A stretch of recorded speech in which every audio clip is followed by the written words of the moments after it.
Hey everyone, Isaiah McPeak here, tech entrepreneur by day and debate coach by night. Today I'd like to talk to you about value debate. Many people struggle with the concept when they're switching from team policy to Lincoln Douglas, or when they're writing their first case on their own of how to prove the resolution through a value case. It's not as simple and straightforward as prove a plan and then show why that plan is good or bad. Because value debate has a system of comparison and contrast between two sides of a given topic, uniquely of all the types of debate. And so when we look at how we phrase it, something like rehabilitation ought to be valued over retribution, or needs of the public ought to be valued over private property rights. When we're looking at a topic like this, we need to have some form of proof in the structure of our case that results in a conclusion that one thing ought to be valued over a named other thing. That means that we're trying to make what we call a categorical statement. So it's along the lines of all men are mortal, Socrates is a man, therefore Socrates is immortal. One of the two basic kinds of syllogisms that you learn in 8th grade logic.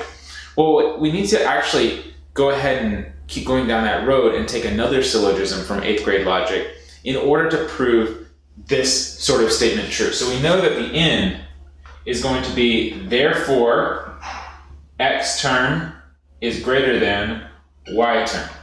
We just have to figure out what are the steps along the way to get there. Step 1. Given P is the way that this is usually taught. Now in our case, because it's debate-oriented, we're going to change that P to something else. We're going to change it to weighting mechanism. This is your value, goal, objective, criterion, standard, or any synonym of those words that you wish to use. In the criminal justice system, justice ought to be the way that we sort out retribution and rehabilitation. Given the weighting mechanism is going to have to be some part of our case. Premise that relates this term to these terms in the resolution. X leads to some amount of the weighting mechanism. And then Y leads to some other amount of the weighting mechanism. For us to prove this statement categorically true, then we have to avoid the pitfall that many debaters make, which is many debaters just take the X and they say, here are all these good things about rehabilitation, and they sit down. Some debaters say, here are all these good things about rehabilitation, and here are all these terrible, awful, awful things about retribution, the other side of the resolution. But that's not very satisfying either, because we all know that both sides, needs of the public and private property rights, both sides of the topics are good.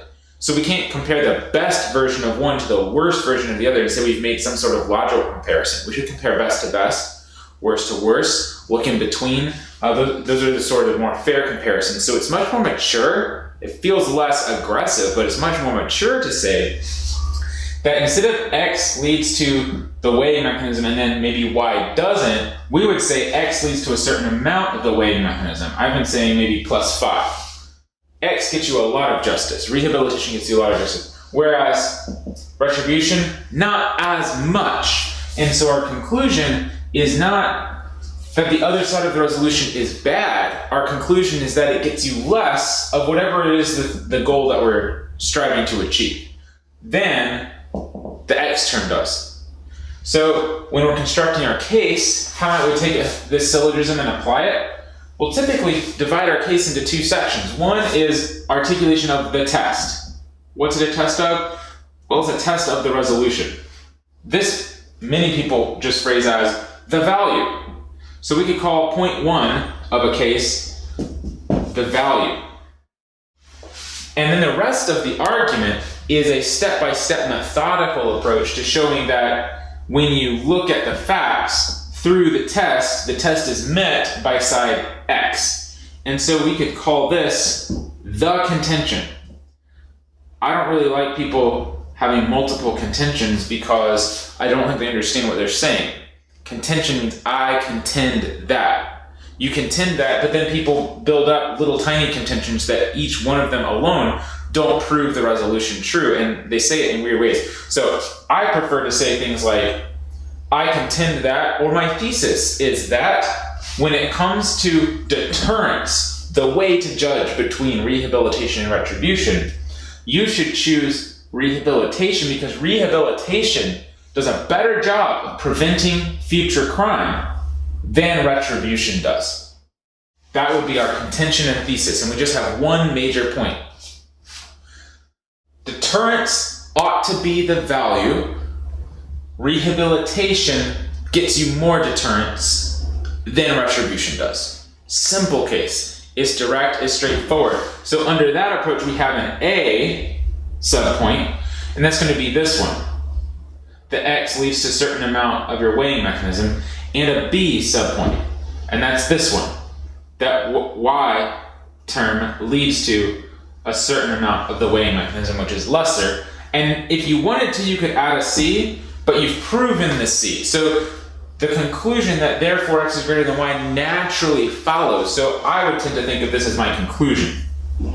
You can subpoint these, you can have all kinds of historical examples, illustrations, and so on. But this is the basic logic of a case that categorically proves the resolution. So instead of us saying sometimes rehabilitation gets us deterrence, we're saying that always speaking, when you compare rehabilitation and retribution, you look through the test of deterrence, rehabilitation comes out above retribution. Not because retribution never gets you deterrence, but because it gets you less deterrence. And that's a prima facie case that grapples with both sides of the resolution and allows the judge to sign off categorically, yes, the statement X is greater than Y is true.